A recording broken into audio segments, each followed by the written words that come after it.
Hello everyone welcome to City Shine Classes. City Shine Classes ਵਿੱਚ ਤੁਹਾਡਾ ਸਵਾਗਤ ਹੈ ਜੀ। ਸਿਟੀ ਸ਼ਾਈਨ ਕਲਾਸਿਸ ਦੁਆਰਾ ਇੱਕ ਜੋ ਪੇਡ ਕੋਰਸ ਹੈ Punjab police constable and sub inspector ਦਾ ਉਹ ਚਲਾਇਆ ਜਾ ਰਿਹਾ ਹੈ ਜੀ। ਉਹਦੇ 'ਚ ਜੋ ਆਪਾਂ ਕਰ ਰਹੇ ਸੀ ਉਸ ਦਿਨ ਇੰਡੀਅਨ ਪੋਲਿਟੀ ਦਾ ਆਪਣਾ ਫਸਟ ਲੈਕਚਰ ਹੋ ਗਿਆ ਸੀ ਜੀ। ਆਪਾਂ ਰਾਸ਼ਟਰਪਤੀ ਫੁੱਲ ਕੰਪਲੀਟ ਕਰ ਲਿਆ ਸੀ, ਉਹਦੇ ਕਾਰਜਕਾਲ ਬਾਰੇ ਸਭ ਕੁਝ ਕਰ ਲਿਆ ਸੀ ਜੀ ਆਪਾਂ। ਹੁਣ ਆਪਣਾ ਸੈਕਿੰਡ ਜੋ ਲੈਕਚਰ ਹੈ ਉਹ ਹੈ ਇੰਡੀਅਨ ਪੋਲਿਟੀ ਦਾ ਹੀ, ਕਿ ਆਪਾਂ ਚੋਣ ਕਿਸ ਤਰ੍ਹਾਂ ਹੁੰਦੀ ਹੈ, ਚੋਣਾਂ ਕੌਣ ਕਰਵਾਉਂਦਾ ਹੈ, ਚੋਣ ਆਯੋਗ ਕੀ ਹੈ, ਚੋਣ ਕਮਿਸ਼ਨਰ ਕੀ ਹੁੰਦੇ ਨੇ, ਰਾਸ਼ਟਰਪਤੀ ਦਾ ਉਹਦੇ 'ਚ ਕੀ ਹੁੰਦਾ ਹੈ ਰੋਲ, ਉਹ ਸਭ ਕੁਝ ਆਪਾਂ ਅੱਜ ਦੇ ਲੈਕਚਰ ਵਿੱਚ ਡਿਸਕਸ ਕਰਾਂਗੇ ਜੀ। ਤਾਂ ਸਭ ਤੋਂ ਪਹਿਲਾਂ ਤੁਹਾਨੂੰ ਦੱਸ ਦਈਏ ਕਿ ਪੰਜਾਬ ਪੁਲਿਸ ਦਾ ਕਾਂਸਟੇਬਲ ਐਂਡ ਸਬ ਇੰਸਪੈਕਟਰ ਦਾ ਆਪਣਾ ਬੈਚ ਸਟਾਰਟ ਹੈ ਜੀ। ਸਾਰਾ ਸਿਲੇਬਸ ਕਵਰ ਹੋਊਗਾ ਜੀ। ਫੁੱਲ ਸਿਲੇਬਸ ਦਾ ਸਿਰਫ 2999 ਚਾਰਜਿਸ ਹੈ ਜੀ, ਕੋਈ ਐਕਸਟਰਾ ਚਾਰਜਿਸ ਨਹੀਂ। ਜਿੰਨਾ ਵੀ ਸਿਲੇਬਸ ਤੁਹਾਨੂੰ ਕਵਰ ਕਰਵਾਇਆ ਜਾਊਗਾ ਨਾਲ ਦੀ ਨਾਲ ਤੁਹਾਨੂੰ PDF ਨੋਟਸ ਜ਼ਰੂਰ ਮਿਲਣਗੇ ਜੀ। ਸਾਰੇ ਨੋਟਸ ਹੋਣਗੇ। ਕੋਈ ਵੀ ਕਿਸੇ ਤਰ੍ਹਾਂ ਦਾ ਵੀ ਡਾਊਟ ਹੁੰਦਾ ਹੈ ਤਾਂ ਤੁਸੀਂ ਜ਼ਰੂਰ ਪੁੱਛ ਸਕਦੇ ਹੋ ਜੀ। ਠੀਕ ਹੈ ਜੀ, ਤਾਂ ਸਟਾਰਟ ਕਰਦੇ ਹਾਂ ਜੀ ਆਪਣਾ lecture. Indian polity lecture second, ਚੋਣ ਆਯੋਗ ਇਲੈਕਸ਼ਨ ਕਮਿਸ਼ਨ। ਠੀਕ ਹੈ ਜੀ, ਇਲੈਕਸ਼ਨ ਕਮਿਸ਼ਨ ਕੀ ਹੁੰਦਾ ਹੈ ਇਹ ਸਭ ਕੁਝ ਆਪਾਂ ਡਿਸਕਸ ਕਰਾਂਗੇ ਜੀ। ਭਾਰਤ ਇੱਕ ਲੋਕਤੰਤਰੀ ਦੇਸ਼ ਹੈ। ਠੀਕ ਹੈ ਜੀ, ਭਾਰਤ ਵਿੱਚ ਜੋ ਲੋਕਤੰਤਰ ਹੈ ਉਹ ਹੈ। ਕੁਝ ਜਗ੍ਹਾ 'ਤੇ ਲੋਕਤੰਤਰੀ ਦੇਸ਼ ਨਹੀਂ ਹੈਗੇ ਅਤੇ ਉਹ ਯੂਨਾਈਟਿਡ ਸਟੇਟਸ ਇਸ ਤਰ੍ਹਾਂ ਕਰਕੇ ਹੈਗੇ ਆ ਜੀ, ਬਟ ਭਾਰਤ ਲੋਕਤੰਤਰੀ ਦੇਸ਼ ਹੈ। ਠੀਕ ਹੈ ਜੀ, ਲੋਕਤੰਤਰੀ ਪ੍ਰਣਾਲੀ ਦਾ ਸੰਚਾਲਨ ਲੋਕਾਂ ਦੇ ਚੁਣੇ ਹੋਏ ਪ੍ਰਤੀਨਿਧਾਂ ਦੁਆਰਾ ਕੀਤਾ ਜਾਂਦਾ ਹੈ। ਭਾਰਤੀ ਸੰਵਿਧਾਨ ਨੇ ਇਹ ਵਿਵਸਥਾ ਕੀਤੀ ਹੈ ਕਿ ਭਾਰਤ ਵਿੱਚ ਚੋਣਾਂ ਕਰਵਾਉਣ ਦੀ ਸਮੁੱਚੀ ਜ਼ਿੰਮੇਵਾਰੀ ਇੱਕ ਚੋਣ ਆਯੋਗ ਦੀ ਹੋਵੇਗੀ। ਜਦੋਂ ਆਪਣਾ ਭਾਰਤ ਦਾ ਸੰਵਿਧਾਨ ਲਾਗੂ ਹੋਇਆ ਸੀ ਜੀ, ਜਦੋਂ ਸੰਵਿਧਾਨ ਬਣਾਇਆ ਗਿਆ ਸੀ ਉਸ ਸਮੇਂ ਹੀ ਇਹ ਡਿਸਾਈਡ ਕਰ ਲਿਆ ਗਿਆ ਸੀ ਕਿ ਭਾਰਤ ਵਿੱਚ ਇੱਕ ਚੋਣ ਆਯੋਗ ਜ਼ਰੂਰ ਹੋਏਗਾ, ਜਿਸ ਦੀ ਜ਼ਿੰਮੇਵਾਰੀ ਕੀ ਹੋਏਗੀ ਕਿ ਉਸਨੇ ਚੋਣਾਂ ਦਾ ਸੰਚਾਲਨ ਕਰਨਾ ਹੈ। ਚੋਣਾਂ ਦਾ ਹਰੇਕ ਕੰਮ ਉਸ ਦੇ ਦੁਆਰਾ ਹੀ ਹੋਏਗਾ। ਠੀਕ ਹੈ ਜੀ, ਚੋਣ ਆਯੋਗ ਦਾ ਨਿਰਮਾਣ ਜੋ ਹੈ ਉਹ ਭਾਰਤੀ ਸੰਵਿਧਾਨ ਦੁਆਰਾ ਹੀ ਕੀਤਾ ਗਿਆ ਹੈ। ਠੀਕ ਹੈ ਜੀ, ਨੈਕਸਟ ਹੈ ਕਿ ਚੋਣ ਆਯੋਗ ਦੀ ਬਣਤਰ ਕੀ ਹੈ। ਠੀਕ ਹੈ ਜੀ, ਕੰਪੋਜੀਸ਼ਨ ਆਫ ਇਲੈਕਸ਼ਨ ਕਮਿਸ਼ਨ। ਠੀਕ ਹੈ ਜੀ, ਸੰਵਿਧਾਨ ਅਨੁਸਾਰ ਕੀ ਹੈ ਕਿ ਚੋਣ ਆਯੋਗ ਵਿੱਚ ਮੁੱਖ ਚੋਣ ਅਫਸਰ ਯਾਨੀ ਕਿ ਚੀਫ ਇਲੈਕਸ਼ਨ ਕਮਿਸ਼ਨਰ ਅਤੇ ਕੁਝ ਇਲੈਕਸ਼ਨ ਕਮਿਸ਼ਨਰ ਹੋਣਗੇ। ਇੱਕ ਤਾਂ ਜੀ ਮੁੱਖ ਚੋਣ ਅਫਸਰ ਹੋਊਗਾ, ਠੀਕ ਹੈ ਜੀ, ਜਿਹੜਾ ਕਿ ਸਭ ਤੋਂ ਉੱਪਰ ਦਾ ਹੋਏਗਾ। ਉਸ ਤੋਂ ਬਾਅਦ ਚੀਫ ਇਲੈਕਸ਼ਨ ਕਮਿਸ਼ਨਰ ਹੋਣਗੇ। ਠੀਕ ਹੈ ਜੀ, ਜਿਨ੍ਹਾਂ ਦੀ ਵਿਵਸਥਾ ਰਾਸ਼ਟਰਪਤੀ ਦੁਆਰਾ ਸਮੇਂ-ਸਮੇਂ 'ਤੇ ਕੀਤੀ ਜਾਏਗੀ। ਇੱਕ ਤਾਂ ਚੋਣ ਕਮਿਸ਼ਨਰ ਹੋਏਗਾ, ਉਹ ਤਾਂ ਪੱਕਾ ਹੋਏਗਾ ਜੀ। ਠੀਕ ਹੈ ਜੀ, ਤਾਂ ਇਸ ਲਾਈਨ ਦਾ ਮਤਲਬ ਹੈ ਜਿਨ੍ਹਾਂ ਦੀ ਵਿਵਸਥਾ ਸਮੇਂ-ਸਮੇਂ 'ਤੇ ਰਾਸ਼ਟਰਪਤੀ ਦੁਆਰਾ ਕੀਤੀ ਜਾਏਗੀ। ਇਸ ਲਾਈਨ ਦਾ ਇਹ ਮਤਲਬ ਹੈ ਕਿ ਜਿੰਨੇ ਵੀ ਚੋਣ ਕਮਿਸ਼ਨਰ ਰਾਸ਼ਟਰਪਤੀ ਚਾਹੇ ਆਪਣੀ ਮਰਜ਼ੀ ਦੇ ਨਾਲ ਨਿਯੁਕਤ ਕਰ ਸਕਦਾ ਹੈ ਜਦੋਂ ਵੀ ਉਹਨਾਂ ਦੀ ਜ਼ਰੂਰਤ ਹੋਏਗੀ। ਠੀਕ ਹੈ ਜੀ, ਤਾਂ ਰਾਸ਼ਟਰਪਤੀ ਦੁਆਰਾ ਹੀ ਚੋਣ ਆਯੋਗ ਜੋ ਹੈ ਉਹ ਨਿਯੁਕਤ ਕੀਤਾ ਜਾਂਦਾ ਹੈ। ਠੀਕ ਹੈ ਜੀ, ਜਿੰਨੀ ਜ਼ਰੂਰਤ ਹੋਏਗੀ ਉਸ ਦੇ ਅਨੁਸਾਰ ਹੀ ਚੋਣ ਆਯੋਗ ਨਿਯੁਕਤ ਹੋਏਗਾ। ਪਹਿਲਾਂ ਤਾਂ ਇਹ ਹੈ ਕਿ ਇੱਕ ਹੀ ਚੋਣ ਆਯੋਗ ਜੋ ਹੈ ਮੁੱਖ ਹੁੰਦਾ ਹੈ, ਉਸ ਦੇ ਨੀਚੇ ਹੀ ਬਾਕੀ ਚੋਣ ਕਮਿਸ਼ਨਰ ਹੁੰਦੇ ਹੈ। ਚੀਫ ਇੱਕ ਹੁੰਦਾ ਹੈ। ਠੀਕ ਹੈ ਜੀ, ਸੰਵਿਧਾਨ ਵਿੱਚ ਚੋਣ ਕਮਿਸ਼ਨਰਾਂ ਦੀ ਸੰਖਿਆ ਨਿਸ਼ਚਿਤ ਨਹੀਂ ਕੀਤੀ। ਸੰਵਿਧਾਨ ਨੇ ਇਹ ਕੰਮ ਰਾਸ਼ਟਰਪਤੀ ਨੂੰ ਸੌਂਪਿਆ ਹੈ।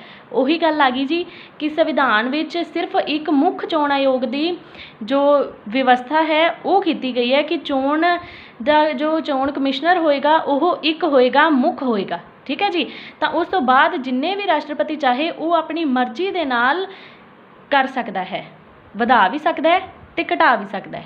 ਠੀਕ ਹੈ ਜੀ, ਸੰਵਿਧਾਨ ਦੇ ਅਨੁਸਾਰ ਜੋ ਉਹਦਾ ਅਨੁਛੇਦ ਹੈ ਆਪਣਾ ਸੰਵਿਧਾਨ ਦਾ ਆਰਟੀਕਲ 324(2) ਹੈ, ਉਹਦੇ 'ਚ ਵਿਵਸਥਾ ਕੀਤੀ ਗਈ ਹੈ ਕਿ ਜੋ ਚੋਣ ਆਯੋਗ ਹੈ ਉਸ ਵਿੱਚ ਇੱਕ ਮੁੱਖ ਚੋਣ ਕਮਿਸ਼ਨਰ ਅਤੇ ਉਨੇ ਹੀ ਚੋਣ ਕਮਿਸ਼ਨਰ ਹੋਣਗੇ ਜਿੰਨੇ ਸਮੇਂ-ਸਮੇਂ 'ਤੇ ਰਾਸ਼ਟਰਪਤੀ ਨਿਸ਼ਚਿਤ ਕਰੇਗਾ। ਠੀਕ ਹੈ ਜੀ, ਰਾਸ਼ਟਰਪਤੀ ਦੁਆਰਾ ਹੀ ਚੋਣ ਕਮਿਸ਼ਨਰ ਦੀ ਚੋਣ ਕੀਤੀ ਜਾਏਗੀ। ਠੀਕ ਹੈ ਜੀ, ਇਹਦੇ ਰਿਲੇਟਿਡ ਇੱਕ ਸਟੇਟਮੈਂਟ ਹੈ, ਉਹ ਆਪਾਂ ਅੱਗੇ ਕਰਦੇ ਹਾਂ ਜੀ। ਦੇਖੋ ਜੀ, ਕਹਿੰਦੇ ਹੈ ਕਿ ਜੇਕਰ ਪ੍ਰਧਾਨ ਮੰਤਰੀ ਹੋਰ ਚੋਣ ਕਮਿਸ਼ਨਰ ਸ਼ਾਮਿਲ ਕਰਨਾ ਚਾਹੁੰਦਾ ਹੈ ਤਾਂ ਉਹ ਰਾਸ਼ਟਰਪਤੀ ਨੂੰ ਸਲਾਹ ਦੇ ਸਕਦਾ ਹੈ।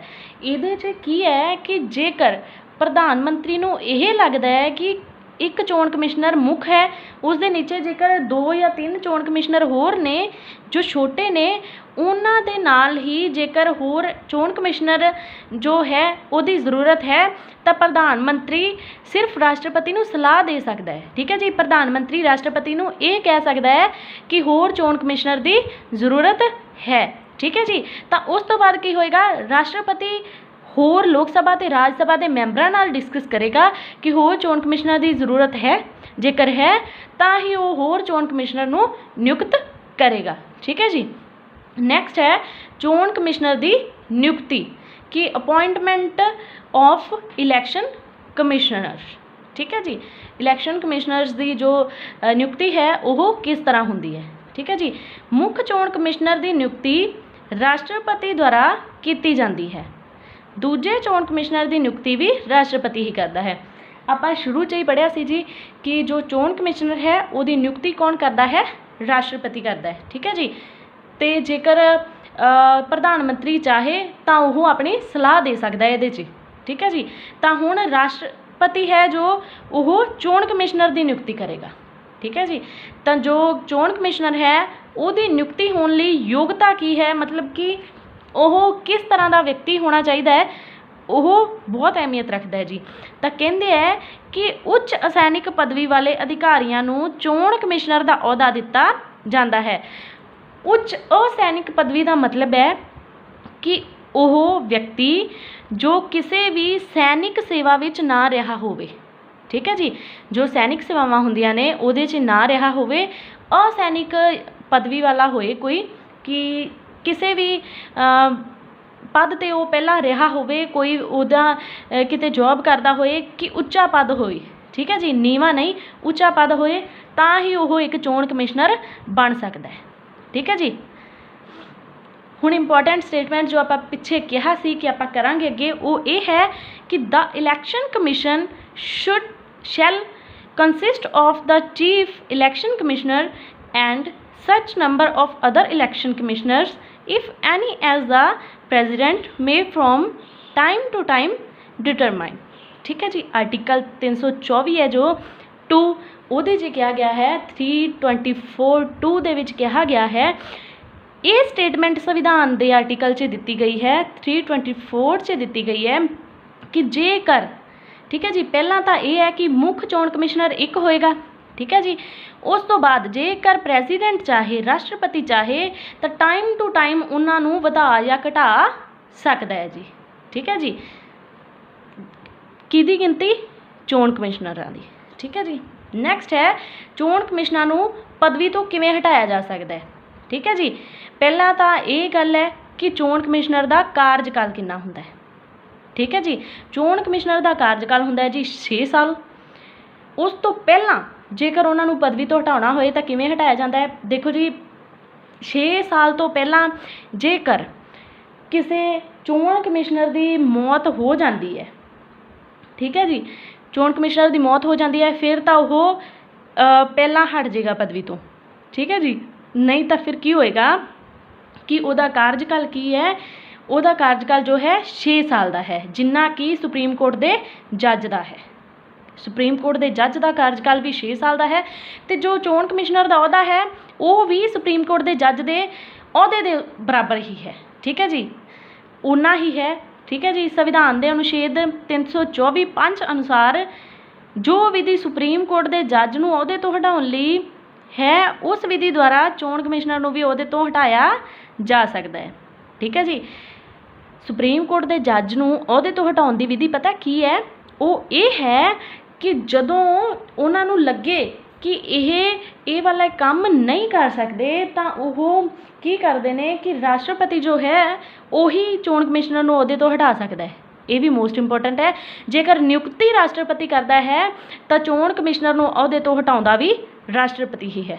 ਠੀਕ ਹੈ ਜੀ, ਹਟਾਉਣਾ ਕਿਵੇਂ ਹੈ ਅਹੁਦੇ ਤੋਂ, ਪਹਿਲਾਂ ਤਾਂ ਜੀ ਕੀ ਕਰਨਾ ਹੈ ਕਿ ਰਾਸ਼ਟਰਪਤੀ ਜੋ ਹੈ ਸੁਪਰੀਮ ਕੋਰਟ ਦੇ ਜੱਜ ਵਾਂਗ ਹੀ ਕਰੇਗਾ ਕਿ ਜਿਵੇਂ ਉਹਨੂੰ ਅਹੁਦੇ ਤੋਂ ਹਟਾਇਆ ਜਾਂਦਾ ਹੈ ਉਸ ਤਰ੍ਹਾਂ ਹੀ। ਠੀਕ ਹੈ ਜੀ, ਪਹਿਲਾਂ ਹੋਏਗਾ ਕਿ ਆਪਣੇ ਜੋ ਕੁਝ ਮੈਂਬਰ ਨੇ ਦੋਵੇਂ ਸਦਨਾਂ ਦੇ, ਯਾਨੀ ਕਿ ਲੋਕ ਸਭਾ ਅਤੇ ਰਾਜ ਸਭਾ, ਦੋਵਾਂ ਸਦਨਾਂ ਦੇ ਮੈਂਬਰਾਂ ਨੂੰ ਕੀ ਕਰੇਗਾ, ਇੱਕ ਆਦੇਸ਼ ਦੇਗਾ ਕਿ ਤੁਸੀਂ ਇਹਦੇ 'ਤੇ ਆਪਣਾ ਮਤ ਪੇਸ਼ ਕਰਨਾ ਹੈ, ਆਪਣੀ ਸਲਾਹ ਦੇਣੀ ਹੈ ਕਿ ਇਹ ਵਿਅਕਤੀ ਸਹੀ ਹੈ ਚੋਣ ਕਮਿਸ਼ਨਰ ਲਈ ਜਾਂ ਨਹੀਂ ਸਹੀ। ਜੇਕਰ ਨਹੀਂ ਸਹੀ ਤਾਂ ਉਹਦੇ ਕਾਰਜਕਾਲ ਜੋ ਉਹਦਾ ਹੈ 6 ਸਾਲ ਦਾ, ਉਸ ਤੋਂ ਪਹਿਲਾਂ ਹੀ ਉਹਨੂੰ ਅਹੁਦੇ ਤੋਂ ਹਟਾਉਣਾ ਹੈ। ਤਾਂ ਫਿਰ ਕੀ ਹੋਏਗਾ ਕਿ ਜੋ ਅਹੁਦਾ ਹੈ ਉਹਦਾ, ਜੇਕਰ ਅਨੁਛੇਦ ਜੋ ਹੈ 124 ਧਾਰਾ 4 ਦੇ ਅਨੁਸਾਰ ਕਿਹਾ ਗਿਆ ਹੈ ਕਿ ਲੋਕ ਸਭਾ ਅਤੇ ਰਾਜ ਸਭਾ ਵਿੱਚ 2/3 ਬਹੁਮਤ ਨਾਲ ਪ੍ਰਸਤਾਵ ਪਾਸ ਹੋਣ ਤੋਂ ਬਾਅਦ ਹੀ ਰਾਸ਼ਟਰਪਤੀ ਚੋਣ ਕਮਿਸ਼ਨਰ ਨੂੰ ਪਦਵੀ ਤੋਂ ਹਟਾ ਸਕਦਾ ਹੈ। ਠੀਕ ਹੈ ਜੀ, ਇਹਦਾ ਮਤਲਬ ਹੈ ਕਿ ਜੋ ਸੰਵਿਧਾਨ ਦਾ ਅਨੁਛੇਦ 124 ਹੈ ਧਾਰਾ 4 ਹੈ, ਉਹਦੇ ਅਨੁਸਾਰ ਕੀ ਕਿਹਾ ਗਿਆ ਹੈ ਕਿ ਲੋਕ ਸਭਾ ਦੇ ਅਤੇ ਰਾਜ ਸਭਾ ਦੇ ਜੋ ਮੈਂਬਰ ਹੋਣਗੇ, ਠੀਕ ਹੈ ਜੀ, ਉਸ ਸਮੇਂ ਜੋ ਲੋਕ ਸਭਾ ਅਤੇ ਰਾਜ ਸਭਾ ਵਿੱਚ ਮੌਜੂਦ ਹੋਣਗੇ ਉਹਨਾਂ ਦੁਆਰਾ ਵੋਟਿੰਗ ਕਰਵਾਈ ਜਾਏਗੀ। ਠੀਕ ਹੈ ਜੀ, ਜੇਕਰ ਮੰਨ ਲਓ ਕਿ ਉਸ ਸਮੇਂ 30 ਮੈਂਬਰ ਨੇ ਜੋ ਉਹ ਉਪਸਥਿਤ ਨੇ, ਉਸ ਟਾਈਮ ਉੱਥੇ ਮੌਜੂਦ ਨੇ, ਠੀਕ ਹੈ ਜੀ, ਉਪਸਥਿਤ ਨੇ, ਤਾਂ ਉਹਨਾਂ 30 ਮੈਂਬਰਾਂ ਦੀ ਵੋਟਿੰਗ ਹੋਏਗੀ। ਠੀਕ ਹੈ ਜੀ, ਮੰਨ ਲਓ ਕਿ ਉਹਦੇ 'ਚੋਂ 20 ਮੈਂਬਰ ਕਹਿੰਦੇ ਆ ਕਿ ਇਹਨਾਂ ਦੇ ਅਹੁਦੇ ਤੋਂ ਹਟਾ ਦੇਣਾ ਚਾਹੀਦਾ ਹੈ, ਪਦਵੀ ਤੋਂ ਹਟਾ ਦੇਣਾ ਚਾਹੀਦਾ ਹੈ ਕਾਰਜਕਾਲ ਤੋਂ ਪਹਿਲਾਂ, ਤਾਂ ਹੀ ਰਾਸ਼ਟਰਪਤੀ ਚੋਣ ਕਮਿਸ਼ਨਰ ਨੂੰ ਪਦਵੀ ਤੋਂ ਹਟਾ ਸਕਦਾ ਹੈ। ਅਦਰਵਾਈਜ਼ ਰਾਸ਼ਟਰਪਤੀ ਵੀ ਚੋਣ ਕਮਿਸ਼ਨਰ ਨੂੰ ਪਦਵੀ ਤੋਂ ਨਹੀਂ ਹਟਾ ਸਕਦਾ। ਇਹੀ ਪ੍ਰਕਿਰਿਆ ਜੋ ਹੈ ਸੁਪਰੀਮ ਕੋਰਟ ਦੇ ਜੱਜ ਨੂੰ ਅਹੁਦੇ ਤੋਂ ਹਟਾਉਣ ਲਈ ਵਰਤੀ ਜਾਂਦੀ ਹੈ। ਠੀਕ ਹੈ ਜੀ, ਬਸ ਇਹੀ ਸੀ ਜੀ। ਅੱਗੇ ਕਰਦੇ ਹਾਂ ਜੀ ਆਪਾਂ, ਜੋ ਕਾਰਜਕਾਲ ਹੈ ਚੋਣ ਕਮਿਸ਼ਨਰ ਦਾ ਉਹ ਹੈ ਜੀ 6 ਸਾਲ, ਉਮਰ ਹੈ ਜੀ 65 ਸਾਲ। ਠੀਕ ਹੈ ਜੀ, ਕਾਰਜਕਾਲ 6 ਸਾਲ ਅਤੇ ਉਮਰ 65 ਸਾਲ ਦਾ ਮਤਲਬ ਇਹ ਹੈ ਕਿ ਜਿਸ ਸਮੇਂ ਕਾਰਜਕਾਲ 6 ਸਾਲ ਹੈ, ਠੀਕ ਹੈ ਜੀ, ਪੂਰਾ ਹੋ ਜਾਂਦਾ ਹੈ, ਤਾਂ ਉਹ ਜੋ ਚੋਣ ਕਮਿਸ਼ਨਰ ਹੈ ਉਹ ਆਪਣਾ ਅਹੁਦਾ ਜੋ ਹੈ ਉੱਥੋਂ ਆਪਣਾ ਹੋ ਜਾਏਗਾ ਰਿਟਾਇਰਡ। ਠੀਕ ਹੈ ਜੀ, ਪਰ ਜੇਕਰ 6 ਸਾਲ ਦੇ ਕਾਰਜਕਾਲ ਦੇ ਦੌਰਾਨ, ਠੀਕ ਹੈ ਜੀ, ਮੰਨ ਲਓ ਕਿ ਇੱਕ ਜੋ ਚੋਣ ਕਮਿਸ਼ਨਰ ਹੈ ਉਹਦੀ 5 ਸਾਲ ਕਾਰਜਕਾਲ ਪੂਰਾ ਹੋ ਗਿਆ। ਠੀਕ ਹੈ ਜੀ, ਉਸ ਸਮੇਂ ਜੇਕਰ ਉਹਨਾਂ 5 ਸਾਲ ਕਾਰਜਕਾਲ ਪੂਰਾ ਹੋਣ ਦੇ ਦੌਰਾਨ ਹੀ ਉਹ 65 ਸਾਲ ਦੀ ਉਮਰ ਦਾ ਹੋ ਗਿਆ, ਠੀਕ ਹੈ ਜੀ, 65 ਸਾਲ ਦੀ ਉਮਰ ਦਾ ਹੋ ਗਿਆ ਅਤੇ ਉਹਦਾ ਕਾਰਜਕਾਲ ਕਿੰਨਾ ਹੋਇਆ 5 ਸਾਲ, ਅਤੇ ਉਹਨੂੰ ਉਸ ਸਮੇਂ ਹੀ ਆਪਣਾ ਅਹੁਦਾ ਜੋ ਹੈ ਉਹਨੂੰ ਛੱਡਣਾ ਪਏਗਾ। ਠੀਕ ਹੈ ਜੀ, ਦੁਬਾਰਾ ਦੱਸਦੇ ਹਾਂ ਕਿ ਜੇਕਰ ਕੋਈ ਇੱਕ ਵਿਅਕਤੀ ਹੈ ਜੋ ਚੋਣ ਕਮਿਸ਼ਨਰ ਹੈ, ਉਹਦੀ ਉਮਰ 5 ਸਾਲ ਕਾਰਜਕਾਲ ਪੂਰਾ ਹੋਣ 'ਤੇ 65 ਸਾਲ ਹੋ ਜਾਂਦੀ ਹੈ, ਤਾਂ ਉਹਨੂੰ ਆਪਣੇ ਅਹੁਦੇ ਤੋਂ ਰਿਟਾਇਰਡ ਕਰ ਦਿੱਤਾ ਜਾਏਗਾ। ਠੀਕ ਹੈ ਜੀ, ਅਤੇ ਉਹਦੀ ਜਗ੍ਹਾ 'ਤੇ ਕੋਈ ਹੋਰ ਨਿਯੁਕਤ ਕੀਤਾ ਜਾਏਗਾ ਚੋਣ ਕਮਿਸ਼ਨਰ ਵਜੋਂ, ਨਾ ਕਿ ਉਹਦੇ 6 ਸਾਲ ਕਾਰਜਕਾਲ ਪੂਰਾ ਹੋਣ ਨੂੰ ਦੇਖਿਆ ਜਾਏਗਾ। ਠੀਕ ਹੈ ਜੀ, ਜੇਕਰ ਉਹਦਾ 6 ਸਾਲ ਕਾਰਜਕਾਲ ਪੂਰਾ ਹੋ ਜਾਂਦਾ ਹੈ ਫਿਰ ਤਾਂ ਠੀਕ ਹੈ ਜੀ, ਪਰ ਜੇਕਰ ਉਹ 65 ਸਾਲ ਦਾ ਆਪਣੇ ਕਾਰਜਕਾਲ ਪੂਰਾ ਹੋਣ ਤੋਂ ਪਹਿਲਾਂ ਹੋ ਜਾਂਦਾ ਹੈ ਤਾਂ ਉਹਨੂੰ ਆਪਣਾ ਅਹੁਦਾ ਛੱਡਣਾ ਪਏਗਾ। ਠੀਕ ਹੈ ਜੀ, ਤਾਂ ਅੱਗੇ ਹੈ ਜੀ ਤਨਖਾਹ ਕਿੰਨੀ ਹੈ ਚੋਣ ਕਮਿਸ਼ਨਰ ਦੀ ਤਨਖਾਹ ਹੈ ਜੀ 90,000 ਪਰ ਮੰਥ। ਤਾਂ ਮੁੱਖ ਚੋਣ ਕਮਿਸ਼ਨਰ ਦੀ ਤਨਖਾਹ ਇੰਨੀ ਹੈ ਜੀ, ਦੂਜੇ ਚੋਣ ਕਮਿਸ਼ਨਰ ਦੀ ਤਨਖਾਹ ਵੀ 90,000 ਹੀ ਹੈ। ਠੀਕ ਹੈ ਜੀ, ਅਤੇ ਜੋ ਆਪਣਾ ਸੁਪਰੀਮ ਕੋਰਟ ਦਾ ਜੱਜ ਹੁੰਦਾ ਹੈ ਉਹਦੀ ਵੀ 1 ਮੰਥ ਦੀ ਤਨਖਾਹ 90,000 ਹੁੰਦੀ ਹੈ ਜੀ। ਠੀਕ ਹੈ ਜੀ, ਪੈਨਸ਼ਨ ਅਤੇ ਭੱਤੇ ਸੁਪਰੀਮ ਕੋਰਟ ਦੇ ਜੱਜਾਂ ਦੇ ਬਰਾਬਰ ਹੀ ਹੁੰਦੇ ਨੇ। ਜਿੰਨੇ ਵੀ ਪੈਨਸ਼ਨਾਂ ਅਤੇ ਭੱਤੇ ਜੋ ਉਹਨਾਂ ਨੂੰ ਫੰਡ ਮਿਲਦੇ ਨੇ ਉਹ ਸਾਰੇ ਜੋ ਨੇ ਉਹ ਸੁਪਰੀਮ ਕੋਰਟ ਦੇ ਜੱਜ ਦੇ ਬਰਾਬਰ ਹੀ ਮਿਲਦੇ ਨੇ। ਜੋ ਫੈਸਲੇ ਸੁਪਰੀਮ ਕੋਰਟ ਦੇ ਜੱਜ ਦੁਆਰਾ ਅਤੇ ਜੋ ਫੰਡ ਸੁਪਰੀਮ ਕੋਰਟ ਦੇ ਜੱਜ ਦੁਆਰਾ ਲਏ ਜਾਂਦੇ ਨੇ, ਸਰਕਾਰ ਦੁਆਰਾ ਦਿੱਤੇ ਜਾਂਦੇ ਨੇ, ਉਹੀ ਫੰਡ ਨੇ ਜੋ ਉਹ ਚੋਣ ਕਮਿਸ਼ਨਰ ਨੂੰ ਵੀ ਦਿੱਤੇ ਜਾਂਦੇ ਨੇ। ਠੀਕ ਹੈ ਜੀ, ਬਰਾਬਰ ਦੇ ਅਧਿਕਾਰ ਮਿਲਦੇ ਨੇ। ਅੱਗੇ ਹੈ ਜੀ ਚੋਣ ਆਯੋਗ ਦੇ ਕੰਮ ਕੀ ਨੇ। ਠੀਕ ਹੈ ਜੀ, ਇਹ ਯਾਦ ਰੱਖਣਾ ਜ਼ਰੂਰੀ ਹੈ ਜੀ ਕਿ ਚੋਣ ਆਯੋਗ ਕੀ ਕੰਮ ਕਰਦਾ ਹੈ। ਫਸਟ ਹੈ ਜੀ ਕਿ ਚੋਣਾਂ ਦਾ ਨਿਰੀਖਣ, ਨਿਰਦੇਸ਼ਨ ਅਤੇ ਨਿਯੰਤਰਣ। ਚੋਣਾਂ ਦੇਖਣਾ ਹੈ ਕਿ ਚੋਣਾਂ ਕਿਵੇਂ ਹੋ ਰਹੀਆਂ ਨੇ, ਨਿਰਦੇਸ਼ ਦੇਣੇ ਨੇ ਅਤੇ ਨਿਯੰਤਰਣ ਕਰਨਾ ਹੈ ਕਿ ਉਸ ਸਮੇਂ ਜਦੋਂ ਚੋਣਾਂ ਹੋ ਰਹੀਆਂ ਨੇ ਤਾਂ ਕੋਈ ਵੀ ਕਿਸੇ ਤਰ੍ਹਾਂ ਦੀ ਵੀ ਪਰੇਸ਼ਾਨੀ ਸਾਹਮਣੇ ਨਾ ਆਏ। ਠੀਕ ਹੈ ਜੀ, ਮਤਦਾਤਾ ਸੂਚੀਆਂ ਤਿਆਰ ਕਰਨਾ।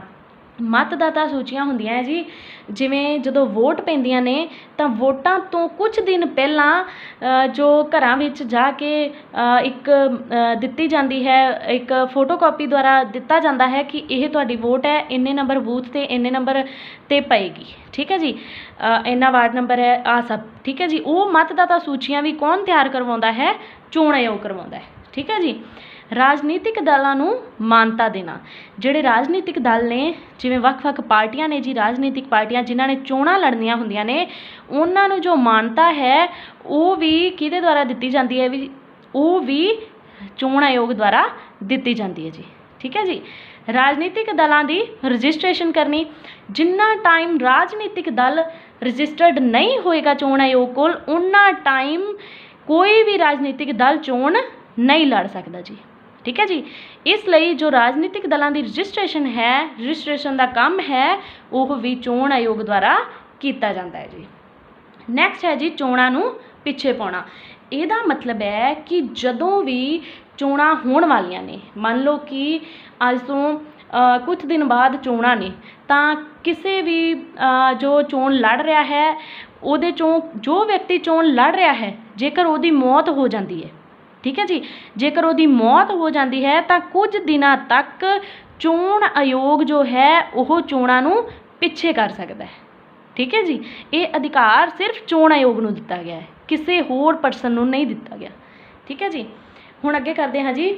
ਇੱਥੇ ਆਪਣਾ ਚੋਣਾਂ ਵਾਲਾ ਤਾਂ ਹੋ ਗਿਆ ਜੀ ਖਤਮ। ਹੁਣ ਬਾਲਗ ਵੋਟ ਅਧਿਕਾਰ ਕੀ ਹੈ, ਕੌਣ ਵੋਟ ਪਾ ਸਕਦਾ ਹੈ, ਕਿੰਨੀ ਉਮਰ ਦਾ ਪਾ ਸਕਦਾ ਹੈ ਜੀ, ਇਹ ਕਰਦੇ ਹਾਂ ਜੀ। ਕਹਿੰਦੇ ਹੈ ਕਿ 18 ਸਾਲ ਜਾਂ ਇਸ ਤੋਂ ਜ਼ਿਆਦਾ ਵਾਲਾ ਵਿਅਕਤੀ ਵੋਟ ਪਾ ਸਕਦਾ ਹੈ, ਠੀਕ ਹੈ ਜੀ, ਜੋ ਕਿ ਬਾਲਗ ਹੁੰਦਾ ਹੈ। ਪਹਿਲਾਂ ਕੀ ਸੀ, 21 ਸਾਲ ਦੀ ਵੋਟ ਪਾ ਸਕਦਾ ਸੀ।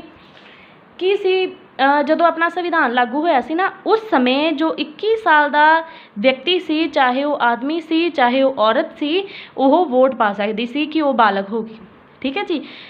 ਫਿਰ ਕੀ ਹੋਇਆ ਸੀ ਕਿ ਉਸ ਤੋਂ ਬਾਅਦ ਸੁਧਾਰ ਕੀਤਾ ਗਿਆ ਸੀ, ਠੀਕ ਹੈ ਜੀ। ਉਸ ਤੋਂ ਬਾਅਦ ਇਹ ਆਇਆ ਸੀ ਕਿ 18 ਸਾਲ ਦੀ ਉਮਰ ਕਰ ਦੇਣੀ ਚਾਹੀਦੀ ਹੈ, ਠੀਕ ਹੈ ਜੀ। ਉਹ ਅੱਗੇ ਸੁਧਾਰ ਕਦੋਂ ਆਇਆ ਸੀ, ਕਿਹੜੇ ਸੰਨ 'ਚ ਆਇਆ ਸੀ, ਠੀਕ ਹੈ ਜੀ, ਕਿਹੜੇ ਈਅਰ 'ਚ ਆਇਆ ਸੀ, ਉਹ ਆਪਾਂ ਤੁਹਾਨੂੰ ਅੱਗੇ ਦੱਸਦੇ ਹਾਂ ਜੀ।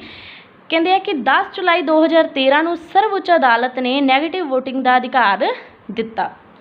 ਦੇਖੋ ਜੀ, ਨੈਗੇਟਿਵ ਵੋਟਿੰਗ ਮਤਲਬ ਕਿ ਜੇਕਰ ਆਪਾਂ ਨੂੰ ਜਿੰਨੇ ਵੀ ਮੈਂਬਰ ਚੋਣ ਲੜ ਰਹੇ ਨੇ, ਜਿੰਨੇ ਵੀ ਜੋ ਰਾਜਨੀਤਿਕ ਦਲ ਚੋਣ ਲੜ ਰਹੇ ਨੇ, ਆਪਾਂ ਨੂੰ ਕਿਸੇ ਨੂੰ ਵੀ ਆਪਾਂ ਵੋਟ ਨਹੀਂ ਦੇਣੀ। ਆਪਾਂ ਕਹਿੰਦੇ ਆ ਕਿ ਸਾਨੂੰ ਕੋਈ ਵੀ ਇਹਨਾਂ 'ਚੋਂ ਵਧੀਆ ਨਹੀਂ ਲੱਗਦਾ, ਤਾਂ ਆਪਾਂ ਕੀ ਕਰ ਸਕਦੇ ਹਾਂ? ਨੈਗੇਟਿਵ ਵੋਟਿੰਗ ਦਾ ਅਧਿਕਾਰ ਆਪਾਂ ਨੂੰ ਮਿਲਿਆ ਹੋਇਆ ਹੈ, ਸੰਵਿਧਾਨ ਨੇ ਲਾਗੂ ਕੀਤਾ ਹੈ, ਠੀਕ ਹੈ ਜੀ। ਸਰਵਉੱਚ ਅਦਾਲਤ ਨੇ ਲਾਗੂ ਕੀਤਾ ਹੈ। ਕਦੋਂ ਕੀਤਾ ਹੈ ਜੀ? 10 ਜੁਲਾਈ 2013 ਨੂੰ ਕੀਤਾ ਹੈ, ਠੀਕ ਹੈ ਜੀ। ਤਾਂ ਆਪਾਂ ਕੀ ਕਰਨਾ ਹੈ ਕਿ ਕਿਸੇ ਨੂੰ ਵੀ ਵੋਟ ਨਹੀਂ ਪਾਵਾਂਗੇ, ਪਰ ਵੋਟ ਦਾ ਜੋ ਆਪਾਂ ਨੂੰ ਵੋਟ ਮਿਲੀ ਹੈ ਉਸ ਅਧਿਕਾਰ ਦੀ ਵਰਤੋਂ ਕਰਾਂਗੇ, ਠੀਕ ਹੈ ਜੀ। ਤਾਂ ਉਹਦੇ ਲਈ ਜੋ ਨੋਟਾ ਹੈ, ਇੱਕ ਨਿਊ ਬਟਨ ਜੋ ਹੈ, ਪੂਰੇ ਜਿੰਨੇ ਰਾਜਨੀਤਿਕ ਦਲ ਹੁੰਦੇ ਨੇ ਉਹਨਾਂ ਤੋਂ ਬਾਅਦ ਇੱਕ ਨੋਟਾ ਬਟਨ ਹੁੰਦਾ ਹੈ, ਉਹਨੂੰ ਆਪਾਂ ਦਬਾ ਸਕਦੇ ਹਾਂ ਜੀ, ਅਤੇ ਆਪਣੇ ਵੋਟ ਦੇ ਅਧਿਕਾਰ ਦਾ ਪ੍ਰਯੋਗ ਕਰ ਸਕਦੇ ਹਾਂ। ਨੋਟਾ ਦੀ ਫੁੱਲ ਫਾਰਮ ਹੈ ਜੀ ਨਨ ਆਫ ਦਾ ਅਬਵ, ਠੀਕ ਹੈ ਜੀ। ਕਿ ਮੈਂ ਉਪਰੋਕਤ ਵਿੱਚੋਂ ਕਿਸੇ ਨੂੰ ਵੀ ਪਸੰਦ ਨਹੀਂ ਕਰਦਾ, ਮੈਂ ਉਪਰੋਕਤ ਵਿੱਚੋਂ ਕਿਸੇ ਨੂੰ ਵੀ ਵੋਟ ਨਹੀਂ ਦੇਣੀ, ਇਸ ਲਈ ਮੈਂ ਨੋਟਾ ਦਾ ਬਟਨ ਦਬਾਤਾ, ਠੀਕ ਹੈ ਜੀ। ਅੱਗੇ ਚੱਲਦੇ ਹਾਂ ਜੀ। ਜੋ ਹੁਣ ਆਪਣੇ ਭਾਰਤ ਵਿੱਚ ਚੋਣ ਪ੍ਰਣਾਲੀ ਚੱਲ ਰਹੀ ਹੈ, ਇਹ ਚੋਣ ਪ੍ਰਣਾਲੀ ਕਦੋਂ ਲਾਗੂ ਹੋਈ ਸੀ? ਇਹ ਲਾਗੂ ਹੋਈ ਸੀ ਜੀ 1952 ਦੇ ਵਿੱਚ, ਠੀਕ ਹੈ ਜੀ। ਸੰਵਿਧਾਨ ਜਦੋਂ ਆਪਣਾ ਬਣਿਆ ਸੀ ਉਸ ਤੋਂ ਬਾਅਦ ਹੀ ਆਪਣੀ ਜੋ ਚੋਣ ਪ੍ਰਣਾਲੀ ਹੁਣ ਚੱਲ ਰਹੀ ਹੈ ਸਾਰੀ, ਇਹ ਲਾਗੂ ਹੋਈ ਸੀ ਕਿ ਆਪਾਂ ਨੂੰ ਵੋਟਾਂ ਪਾਉਣੀਆਂ ਚਾਹੀਦੀਆਂ ਨੇ, ਠੀਕ ਹੈ ਜੀ। ਇਹ ਸਭ ਕੁਝ 1952 ਵਿੱਚ ਲਾਗੂ ਹੋਇਆ। 1988 ਵਿੱਚ ਬਾਲਗ ਮਤ ਅਧਿਕਾਰ ਦੀ ਉਮਰ 21 ਸਾਲ ਤੋਂ ਘਟਾ ਕੇ 18 ਸਾਲ ਕਰ ਦਿੱਤੀ ਗਈ ਸੀ ਜੀ, ਠੀਕ ਹੈ ਜੀ। 1988 ਵਿੱਚ ਜੋ ਬਾਲਗ ਮਤ ਅਧਿਕਾਰ ਹੈ, ਆਪਾਂ ਪਿੱਛੇ ਡਿਸਕਸ ਕੀਤਾ ਹੈ ਕਿ ਹੁਣ 18 ਸਾਲ ਦੇ ਵਿਅਕਤੀ ਨੇ ਜੋ ਉਹ ਵੋਟ ਦੇ ਸਕਦੇ ਨੇ, ਪਰੰਤੂ ਉਸ ਤੋਂ ਪਹਿਲਾਂ ਕੀ ਸੀ, 1952 ਤੋਂ ਲੈ ਕੇ 1988 ਦੇ ਪਹਿਲਾਂ, ਠੀਕ ਹੈ ਜੀ, ਕਿਉਂਕਿ 88 'ਚ ਤਾਂ ਕਰਤਾ ਕਿ ਉਮਰ 18 ਸਾਲ ਹੋਏਗੀ। 1952 ਤੋਂ ਲੈ ਕੇ 1988 ਤੱਕ ਜੋ ਵਿਅਕਤੀ 21 ਸਾਲ ਦਾ ਸੀ, ਸਿਰਫ ਉਹੀ ਵੋਟ ਦੇ ਸਕਦਾ ਸੀ, ਠੀਕ ਹੈ ਜੀ।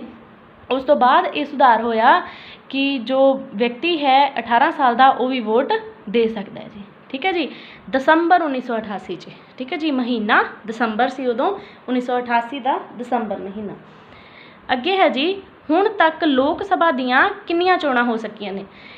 देखो जी, जदों 2009 दियां लोक सभा सीटां ते चोणां होईयां सी उस समय 15 चोणां होईयां सी। जदों 2019 आया उस समय 17 लोक सभा दियां सीटां ते चोणां होईयां सी। ठीक है जी, 2009 तो बाद 2014 दियां लोक सभा सीटां ते चोणां होईयां है। ठीक है जी, 2014 तो बाद 2019 विच होईयां जी। ठीक है जी, नैक्सट है जी, मतदाता विहार जो है वो की हुंदा है, वोटिंग बिहेवियर की हुंदा है। हुण ये भी एक सोचण वाली गल है जी कि वोटिंग बिहेवियर की हुंदा है। जदों मतदाता अपने मत अधिकार की वरतों करके किसी एक विशेष व्यक्ति तो प्रभावित होकर उसनों अपना वोट दिंदा है तो उस समय मतदाता उत्ते पए तत्थां जां विचार ते प्रभावां दे अध्ययन नूं मतदाता विहार कहंदे हन। देखो जी, ਇਹਦਾ मतलब ये है वोटिंग बिहेवियर का कि जदों आपां किसी भी व्यक्ति नूं वोट देनी है, ठीक है जी, वोट देनी है तो आपां की करना है कि आपां किसी तो किन्ना प्रभावित होए आ। ये तो नहीं भी आपां बिना मतलब तो ही किसी नूं वोट देती, आपां उहदे कम्मां तो जेकर प्रभावित हुंदे हाँ फिर ही आपां किसी नूं वोट दिंदे आ। ठीक है जी, तो वो कहंदे आ कि किसी ना किसी कारण करके तो कोई किसी तो प्रभावित होया ही होएगा, बिना मतलब तो किसी ने वोट दित्ती नहीं होएगी। इसलिए वो कहंदे ने कि जिस कारण जां प्रभाव तो वो व्यक्ति प्रभावित होया है उस व्यक्ति तो जिन्होंने उन्हें वोट दी है उसनूं मतदाता विहार कहंदे। ठीक है जी, ये सी जी अज दा अपना लैक्चर डैमो क्लास सैकेंड सी। तो तुहानूं ये क्लास किवें दी लगी, अपने विचार जरूर पेश करियो जी। जिथों कोई भी चीज़ समझ नहीं आउंदी तुसीं दोबारा पूछ सकते हो जी, कमेंट बॉक्स दे विच जाओ, कमेंट करके पूछो, किते भी कोई भी डाउट है क्लीयर करो जी अपना। ठीक है जी, तो सिटी शाइन क्लासिस किसी तरह के भी तुहाडे डाउट नूं एक्सैप्ट करेगा जी। कोई भी डाउट है तुसीं जरूर पूछ सकते हो जी। ठीक है जी, तो अपना जो कोर्स है ठीक है जी वो कंटिन्यू चल रहा है। तो तुसीं Punjab police constable sub inspector की बिल्कुल फ्रैश बैच है जी, कोचिंग लै सकते हो जी। फुल कोर्स डैमो लैक्चर्स तुसीं देख लो, फुल कोर्स 2999 विच मिल रहा है जी। कोई भी नोट्स बनाने की ज़रूरत नहीं है थानू, सब कुछ असी देंगे जी। ठीक है जी, किसी भी समय तुसी जो अपना लिंक है डिस्क्रिप्शन दे विच दिता हुआ है, किसी भी समय फ़ोन कॉल करके पूछ सकते हो जी। ठीक है जी, नंबर थानू नीचे डिस्क्रिप्शन से दिते हुए ने। Thank you so much to all, thanks for watching, thank you ji.